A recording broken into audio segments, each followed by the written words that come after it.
Karibu ndugu mtazamaji wetu, kama ni mara yako ya kwanza unajiunga nasi Mswati Media, basi usisahau kubonyeza alama ya subscribe plus bell iliyoko juu ya video yako ili uendelee kuwa wa kwanza kupata taarifa zetu za usajili hasa zinazohusu klabu mbalimbali zinazoshiriki ligi kuu ya NBC Premier League nchini Tanzania na hata nje ya mipaka ya Tanzania. Basi leo tunakusogezea taarifa ya usajili kutoka klabu ya Wekundu Msimbazi Simba, ambao wapo katika mazungumzo na mchezaji aliyepita katika klabu ya ASEC Mimosas na Stellenbosch. Baada hapo akatimkia katika klabu ya Finland huko Ulaya, ambako klabu hiyo ilikuwa inashiriki ligi ya daraja la kwanza. Hivi sasa inasemekana mchezaji huyo Alain Ancient-Oura mwenye umri wa miaka 26 ni mchezaji huru ambaye ni raia wa Ivory Coast. Hivyo inatajwa kwamba Simba Sport Club wapo katika mazungumzo ya mwisho ili waweze kumsajili mchezaji huyo, na hivi karibuni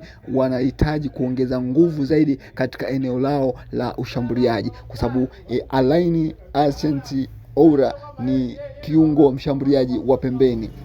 Hivyo Simba Sport Club wamekuwa na changamoto katika eneo la mwisho, na hivyo wanahitaji kuongeza nguvu zaidi ili waweze kuwini baadhi ya michezo ambayo inawakabili mbele yao. Hivyo Simba Sport Club kama watawini tournament hii ya kumpata mchezaji huyo Alain Ancient-Oura, watakuwa wamepata ingizo jipya ambalo ni bora kabisa katika eneo lao la ushambuliaji. Ikumbukwe kwa sasa Simba Sport Club wamebaki na washambuliaji wawili ambao ni Jonathan Soa na Gomez.